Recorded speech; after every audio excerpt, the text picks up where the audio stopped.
Jack Smith and his team are coming out, so let's listen in.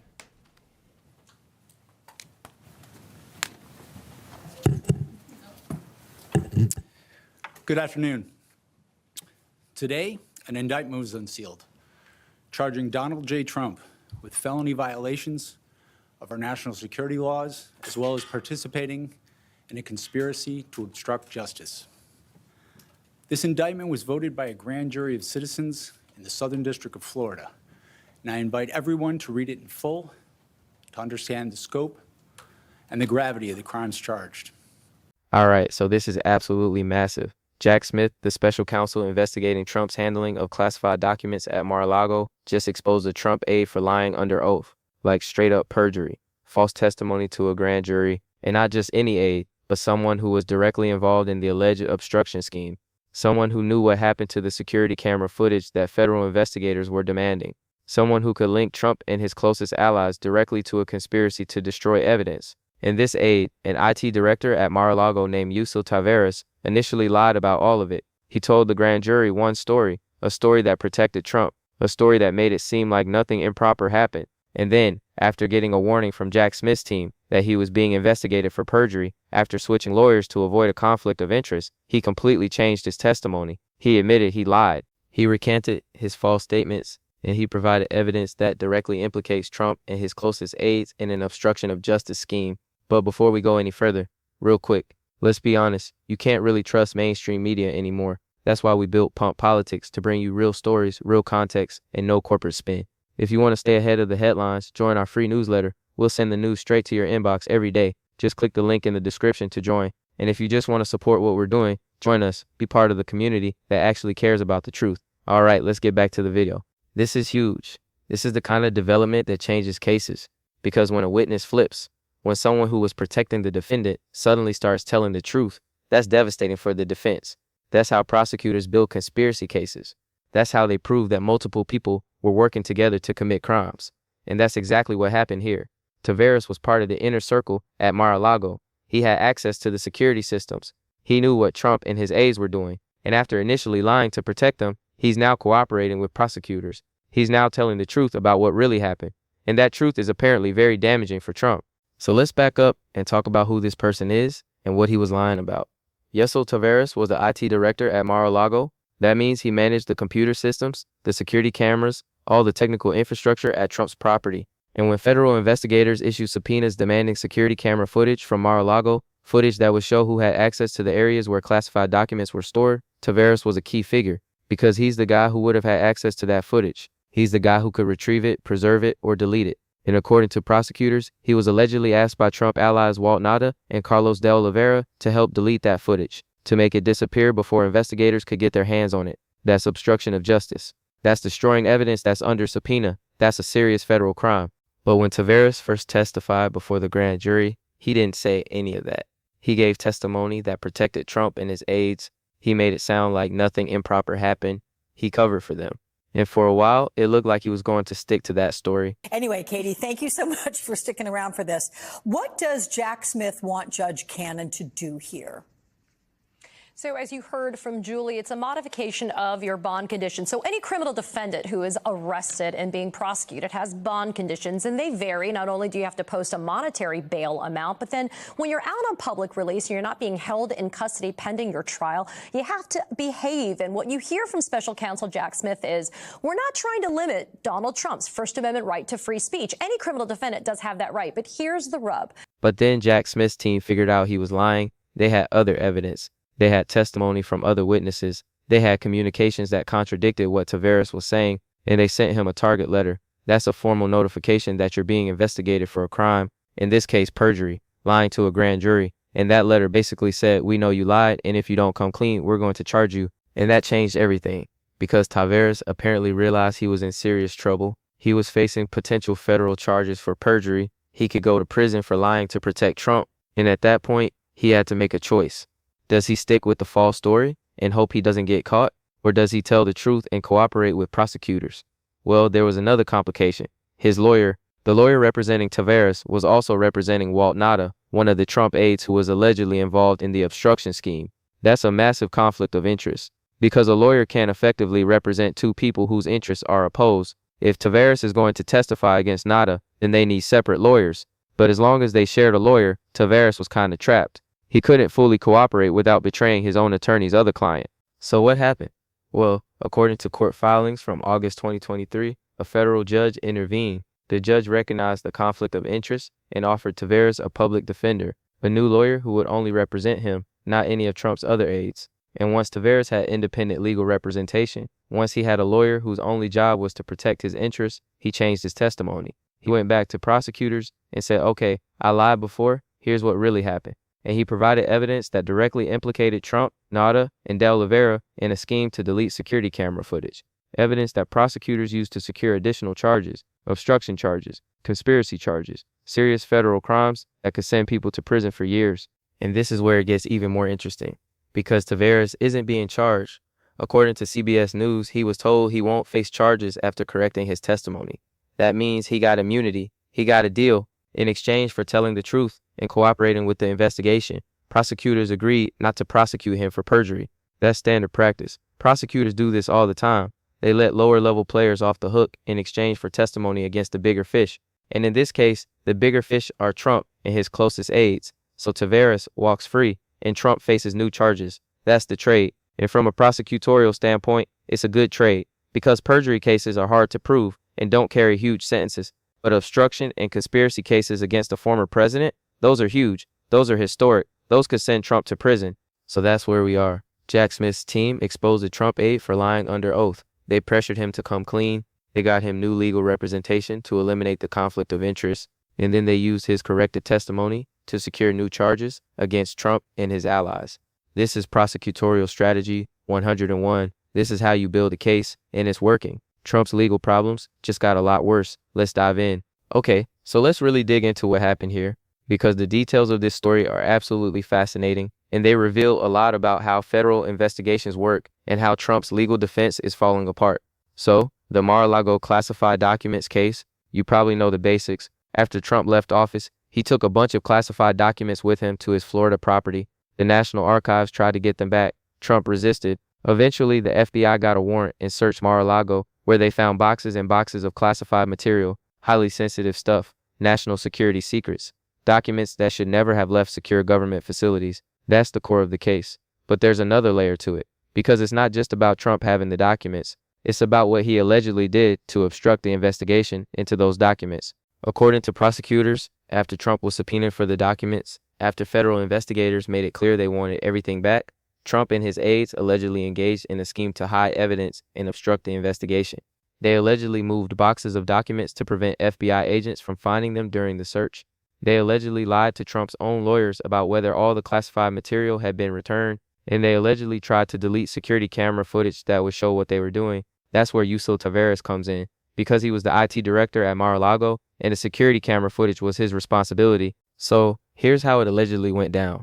Federal investigators issued subpoenas demanding security camera footage from Mar-a-Lago. They wanted to see who had access to the storage areas where classified documents were kept. They wanted to see if anyone was moving boxes or tampering with evidence.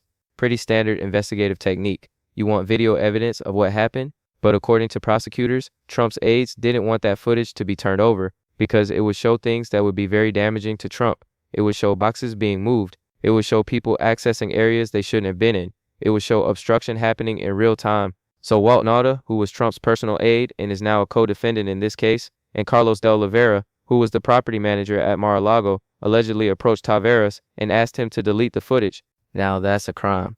Deleting evidence that's under subpoena is obstruction of justice. It's one of the most clear-cut examples of obstruction you can have.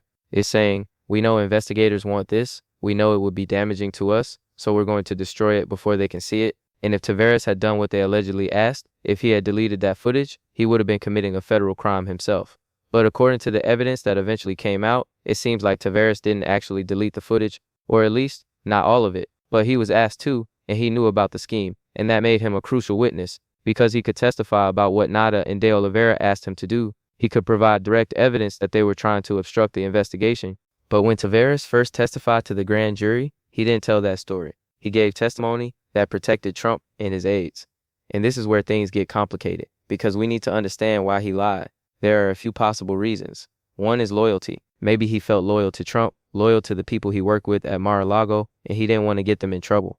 2 is fear. Maybe he was afraid of retaliation, afraid that if he told the truth, Trump's allies would come after him, make his life difficult, maybe even threaten him or his family. And 3 is the lawyer situation, because Taveras was being represented by the same lawyer who was representing Walt Nauta, and that creates all kinds of problems. Think about it from Taveras' perspective. He goes to testify to the grand jury. He's got a lawyer with him, and that lawyer is also representing Nauta. So if Taveras says, yeah, Nauta asked me to delete the footage, that's terrible for Nauta. That's Taveras testifying against his lawyer's other client. And the lawyer has a duty to defend Nauta, so there's this inherent conflict where the lawyer can't fully protect both clients at the same time. And in that situation, it's really hard for Taveras to tell the truth, because his own lawyer has an interest in him not implicating Nauta. Now, a good lawyer would recognize this conflict and withdraw from representing one of the clients. But apparently, that didn't happen initially. So Taveras went into the grand jury with conflicted representation, and he gave testimony that protected Nauta and the others. But Jack Smith's team figured out what was going on. They had other evidence that contradicted Taveras' testimony. They knew he was lying, and they sent him a target letter. According to ABC News, this happened in August 2023. The letter basically said, "We're investigating you for perjury. You lied to the grand jury, and unless you correct your testimony, you're going to be charged." That's a terrifying thing to receive, because perjury is a serious crime. It carries prison time, and the government doesn't send target letters unless they're serious about prosecution. So Taveras was suddenly facing the very real possibility of being indicted and going to trial for lying under oath. And that's when things changed. A federal judge got involved and recognized the conflict of interest situation. The judge said, look, Taveras needs independent legal representation. He needs a lawyer who only represents him, not someone who's also representing other potential targets of this investigation. And the judge offered Taveras a public defender. According to NBC News, once Taveras switched legal teams, everything changed. He went back to prosecutors and said, I need to correct my testimony. I lied before. Here's what really happened. And he gave them the full story. He told them about Nauta and De Oliveira asking him to delete the footage. He told them about the pressure he was under. He told them everything he knew about the obstruction scheme. And prosecutors used that information to secure new charges. A superseding indictment was filed. That's when prosecutors add new charges to an existing indictment based on new evidence.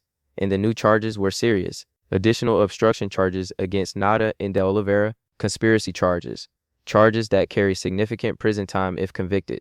And all of it was based on Taveras' corrected testimony, his truthful testimony, the testimony he should have given the first time but didn't because of the conflict of interest situation and the pressure he was under. Now, what does this tell us? A few things. First, it shows that Jack Smith's team is thorough. They didn't just accept Taveras' initial testimony at face value. They investigated it. They compared it to other evidence. They figured out he was lying, and they took steps to pressure him to tell the truth. That's good prosecutorial work. That's how you build a solid case. Second, it shows the importance of proper legal representation. Taveras was in a terrible position with his original lawyer. He couldn't tell the truth without creating problems for his attorney's other client. But once he had independent representation, once he had a lawyer whose only job was to protect him, he was able to come clean. That's why conflict of interest rules exist. That's why lawyers can't represent multiple clients whose interests are opposed. Third, it shows that Trump's legal problems are getting worse, not better, because Taveras' testimony directly implicates Trump's closest aides in an obstruction scheme. And if Nauta and De Oliveira were acting on Trump's instructions, if Trump directed them to try to delete the footage, then Trump himself could be charged with additional crimes. Prosecutors have been investigating whether Trump personally ordered the obstruction efforts, and Taveras' testimony gets them closer to proving that, because Taveras can testify about what Nauta and De Oliveira told him, and if they said they were acting on Trump's orders, that's devastating evidence. Fourth, it shows that the pressure Trump allies are under is immense. Taveras lied initially because he felt loyalty or fear or was trapped by his legal situation. But eventually, the pressure of a potential perjury charge was too much. He cracked. He told the truth. And that raises the question, who else might do the same? How many other Trump allies have lied to protect him? How many of them are now looking at Taveras' situation and thinking, if I don't come clean, I could be next? This could start a domino effect where more people flip, more people start cooperating with prosecutors, and the case against Trump becomes even stronger. All right, let's break this down into the key points you need to understand, because this story has a lot of layers, and it's important to see how they all fit together.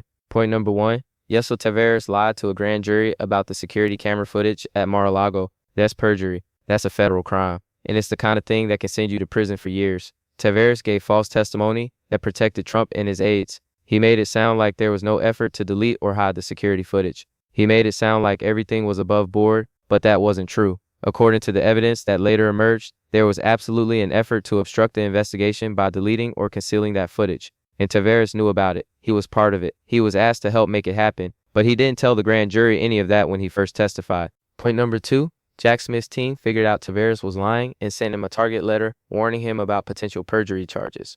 This is key because it shows that prosecutors weren't just accepting testimony at face value, they were doing their homework. They were comparing what Taveras said to other evidence they had. And when they realized his story didn't add up, they took action. They sent him a formal notification that he was being investigated for lying under oath, and that put enormous pressure on him because suddenly he wasn't just a witness anymore. He was a potential defendant. He was facing the very real possibility of being indicted and prosecuted, and that changes everything.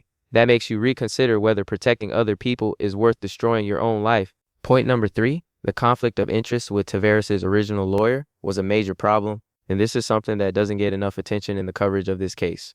Taveras was being represented by the same attorney who was representing Walt Nauta. That's a massive conflict because if Taveras tells the truth, if he says that Nauta asked him to delete the footage, that's incredibly damaging to Nauta, and the lawyer has a duty to defend Nauta, so the lawyer is in this impossible position where protecting one client means harming the other, and in that situation, neither client is getting proper representation. Taveras couldn't fully cooperate without betraying his lawyer's other client, and that's probably part of why he lied in the first place. He was trapped by this conflict. He didn't have a lawyer who could focus solely on his interests and give him the best advice for his situation. Point number 4, once Taveras got a new lawyer, a public defender, who only represented him, he changed his testimony.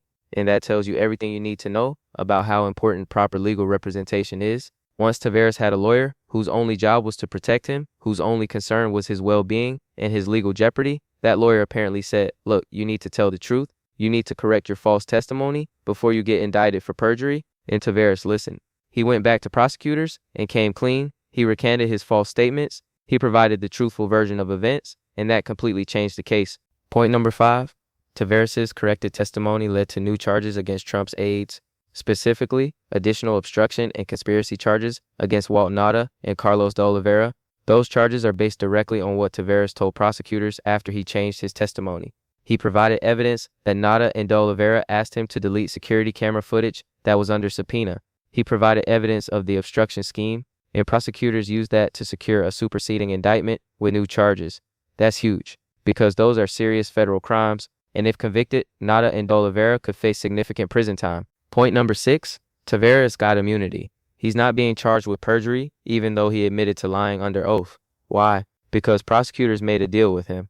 They said, if you tell us the truth now, if you cooperate with the investigation and testify against Trump's aides, we won't prosecute you for the false testimony. That's a standard prosecutorial tactic. You give immunity to smaller fish to catch bigger fish. And in this case, the bigger fish are Trump's closest aides and potentially Trump himself. So Taveras walks away without facing charges, and prosecutors get crucial testimony that strengthens their case against the main targets of the investigation. Point number 7. This development seriously undermines Trump's defense, because one of Trump's main arguments has been that the whole investigation is a witch hunt, that there was no obstruction, that he and his aides cooperated fully with investigators. But Taveras' testimony directly contradicts that. It shows that there was a deliberate effort to hide evidence, that there was a scheme to delete security camera footage, that Trump's aides were actively obstructing the investigation, and you can't claim you cooperated fully when there's evidence that you tried to destroy subpoenaed material. So this testimony is devastating for the defense narrative. It makes it much harder for Trump to claim he did nothing wrong. Point number 8, the fact that Taveras initially lied and then changed his testimony raises questions about other witnesses. How many other people testified in ways that protected Trump? How many of them might have been under similar pressure or trapped in similar conflict of interest situations? And how many of them might now be reconsidering their testimony after seeing what happened to Taveras? Because if you lied to protect Trump and you're now looking at the possibility of perjury charges yourself, Taveras just showed you the way out. Come clean. Get new legal representation if you need it. Cooperate with prosecutors, and you might be able to avoid charges just like he did. That's got to be making some Trump allies very nervous right now. Point number 9. This development suggests that Jack Smith's investigation is focused on obstruction as much as or more than the underlying document mishandling. Because think about it, the original crime is that Trump took classified documents and didn't return them when asked. That's bad. That's a violation of federal law. But the obstruction, The alleged efforts to hide evidence and delete security footage and lie to investigators, that's potentially even worse because it shows consciousness of guilt. It shows Trump and his aides knew they were in trouble and took active steps to cover it up. And juries hate that. Juries are much more likely to convict when they see evidence of a cover-up. Because if you didn't do anything wrong, why would you need to cover it up? The obstruction charges could end up being more damaging than the original document charges. Point number 10.